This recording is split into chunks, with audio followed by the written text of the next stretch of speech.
Hello everyone, I am Rekha Sharma in front of you. Today we continue our topic crop production. Crop production के बारे में हमने step by step पढ़ा है कि कैसे क्रॉप प्रोडक्शन को इम्प्रूव किया जा सकता है, कैसे एक फसल तैयार की जा सकती है। तो आज हम वो मेथड्स पढ़ेंगे जिससे क्रॉप प्रोडक्शन को बढ़ाया जा सके। स्टेप बाय स्टेप देखिए, how to increase crop produce, crop के प्रोडक्शन को बढ़ाया कैसे जाए। सबसे पहले हमारे पास सिंपल तरीका है इंक्रीजिंग लैंड, जमीन को बढ़ाया जाए। पुराने टाइम में लोग क्या करते थे, फॉरेस्ट को क्लियर करके फार्मिंग के लिए लैंड तैयार कर लेते थे। लेकिन एक टाइम ऐसा आया कि फॉरेस्ट क्लियर करते करते उसके एनवायरनमेंट के ऊपर नेगेटिव इफेक्ट होने लग गए, तो ये मेथड तो बेकार हो गया।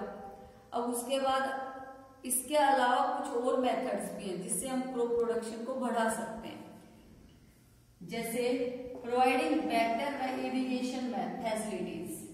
अगर इरिगेशन की फैसिलिटीज अच्छी प्रोवाइड करवाएं, स्प्रिंकलर सिस्टम यूज करें, ड्रिप इरिगेशन यूज करें, तो हमारा क्रॉप प्रोडक्शन बढ़ जाएगा। दूसरा, अच्छी क्वालिटी के फर्टिलाइजर्स यूज करें और मैन्योर्स भी 1 या 2 साल के अंदर खेत के अंदर ऐड करते रहें तो नेचुरली न्यूट्रिएंट्स हैं उसके अंदर ऐड होते रहेंगे।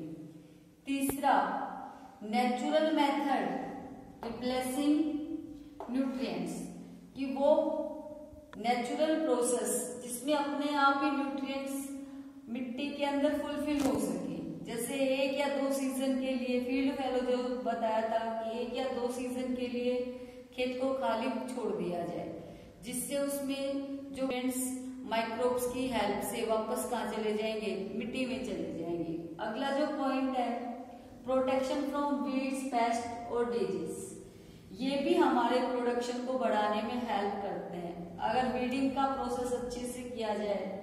दूसरा, पेस्ट से बचाया जाए। तीसरा, फसल में बीमारियां ना होने दी जाए।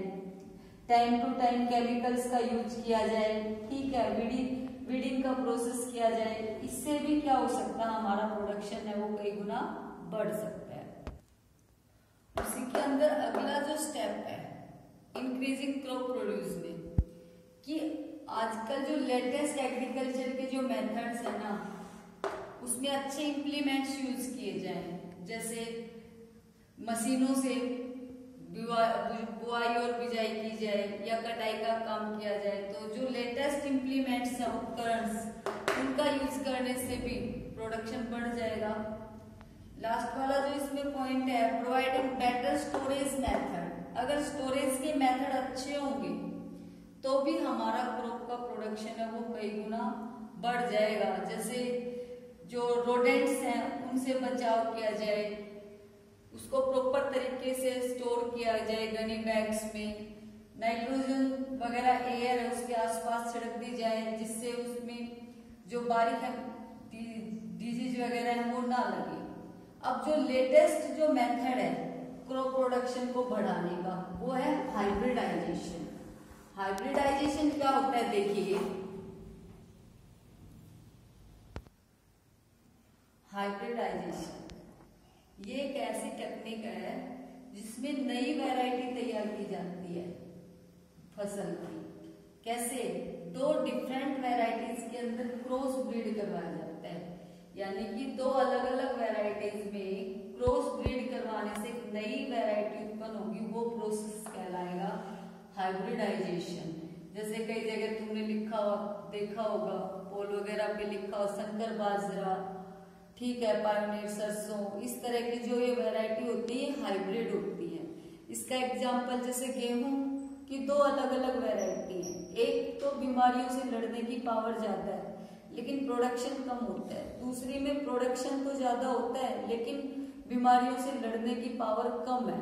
तो अगर हम दोनों को क्रॉस ब्रीड करवाएंगे, हाइब्रिडाइज करवाएंगे, तो जो नई वैरायटी उत्पन्न होगी उसमें दोनों के कैरेक्टरिस्टिक्स होंगे, यानी प्रोडक्शन भी ज्यादा होगा और बीमारियों से लड़ने की पावर भी ज्यादा होगी। जब इस तरह की एक कैरेक्टरिस्टिक कंप्लीट हो जाती है तो साइंटिस्ट दूसरी कैरेक्टरिस्टिक पे काम करने लग जाते हैं। लाइक जैसे वो एक बार इस चीज को अचीव कर लेते हैं तो वो दूसरी, जैसे पेस्ट फसल को बचाया जाए, इतनी प्रतिरोधक क्षमता कैसे तैयार की जाए उस फसल में कि पेस्ट उसके नजदीक नहीं आए। तो इस तरह का काम है वो साइंटिस्ट कंटिन्यू करते रहते हैं। नाइट्रोजन साइकिल, अब आता है नाइट्रोजन साइकिल। नाइट्रोजन साइकिल एक ऐसा है प्रोसेस है जिससे हमारी लाइफ में बहुत सारे फंक्शंस होते हैं, ठीक है। यानी कि बहुत सारे लाइफ फंक्शंस में किसकी जरूरत होती है, नाइट्रोजन की होती है। जैसे प्रोटीन्स को बनाने के लिए, अमीनो एसिड्स को बनाने के लिए, न्यूक्लिक एसिड को बनाने के लिए, विशेष तौर से ये पौधों की लाइफ में बहुत इंपॉर्टेंट है नाइट्रोजन। अब हमें पता है एटमॉस्फेयर के अंदर 78% नाइट्रोजन होती है, लेकिन प्लांट और कोई भी एनिमल उसको यूं का यूं यूज नहीं कर सकता, तो इसलिए उसको पहले नाइट्रोजन से नाइट्रोजन कंपाउंड्स में कन्वर्ट किया जाता है। तो वो जो प्रोसेस कहलाता है वो क्या कहलाता है, नाइट्रोजन साइकिल कहलाता है। तो नाइट्रोजन साइकिल की डेफिनेशन और इसके कुछ स्टेप्स हम डीपली पढ़ेंगे। नाइट्रोजन साइकिल क्या डेफिनेशन होगी, देखो वो साइक्लिक प्रोसेस जिसके अंदर नाइट्रोजन को फिक्स किया जाता है, प्लांट्स यूज करते हैं और एनिमल्स, और वापस उसको एटमॉस्फेयर में छोड़ दिया जाता है। यानी एक पूरा चक्रीय प्रोसेस हो गया, एक सर्किल हो गया कि उस नाइट्रोजन को प्लांट्स और एनिमल्स यूज करते हैं और फिर वापस से उसको एटमॉस्फेयर में रिलीज कर देते हैं। तो ये पूरा एक क्या बन गया, साइकिल बन गया। अब इसके कुछ स्टेप्स हैं नाइट्रोजन साइकिल के, जैसे nitrogen fixation, nitrogen assimilation, ammonification, nitrification और डिनाइट्रिफिकेशन। ये स्टेप बाय स्टेप सबसे पहले हम पढ़ेंगे नाइट्रोजन फिक्सेशन। नाइट्रोजन फिक्सेशन वो एक प्रोसेस है जिसमें एटमॉस्फेरिक फ्री नाइट्रोजन गैस को नाइट्रोजन कंपाउंड्स में कन्वर्ट किया जाता है। वो जो प्रोसेस है वो नाइट्रोजन फिक्सेशन कहलाता है। ये दो तरह का होता है, एक तो बायोलॉजिकल मेथड होता है और एक एटमॉस्फेरिक नाइट्रोजन फिक्सेशन होता है। बायोलॉजिकल मेथड में तो क्या होता है, जैसे जो लेगुमिनस प्लांट्स होते हैं, ग्राम है, पी है, उनकी जड़ों में एक सिम्बायोटिक बैक्टीरिया पाया जाता है राइजोबियम, जो एटमॉस्फेरिक नाइट्रोजन को नाइट्रेट्स में कन्वर्ट कर देता है। ये तो है बायोलॉजिकल प्रोसेस। अब बात आती है एटमॉस्फेरिक नाइट्रोजन फिक्सेशन की। इसके अंदर क्या होता है, जब बहुत ज्यादा टेम्परेचर होता है, यानी बिजली जब कड़कती है तो नाइट्रोजन और ऑक्सीजन दोनों रिएक्ट करके नाइट्रस ऑक्साइड बना देती है, ठीक है। उसके बाद अगेन उसमें ऑक्सीजन ऐड होती है और ये डाइनाइट्रोजन ऑक्साइड बना देती है।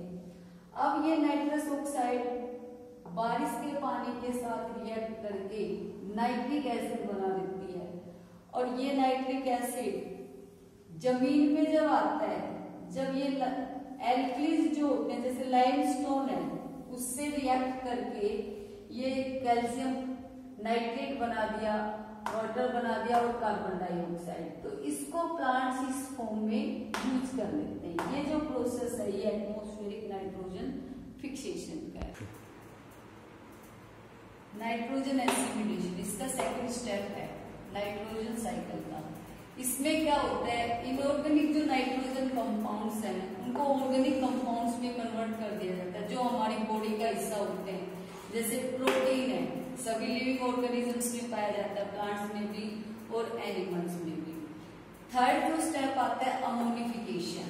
अमोनिफिकेशन होता है कि जो कॉम्प्लेक्स ऑर्गेनिक कंपाउंड्स हैं जैसे प्रोटीन है उसको अमोनिया में कन्वर्ट कर देना। प्लांट और एनिमल की डेथ के बाद जो कॉम्प्लेक्स कंपाउंड प्रोटीन है वो अमोनिया में कन्वर्ट हो जाता है, वो प्रोसेस कहलाता है अमोनिफिकेशन।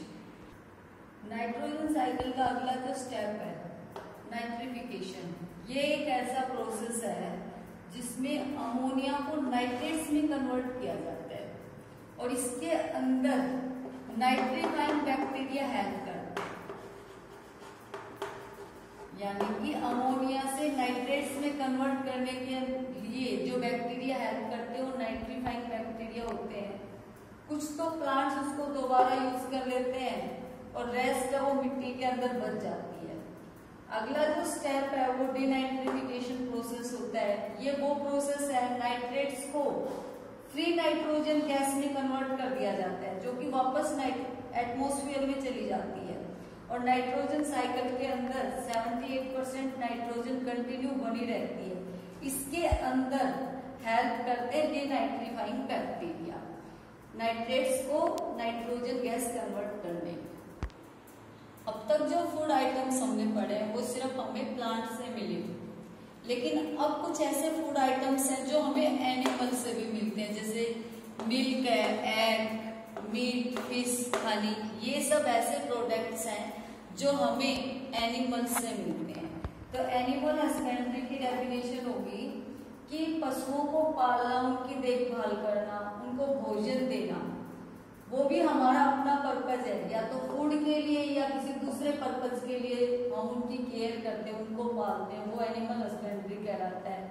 बड़े पैमाने पर मछलियां पाली जाती हैं, वो पिस्सीकल्चर कहलाता है। और मधुमक्खी पालन है वो एपीकल्चर कहलाता है। आई होप आपको ये टॉपिक समझ में आया होगा clearly. Thank you, have a nice day.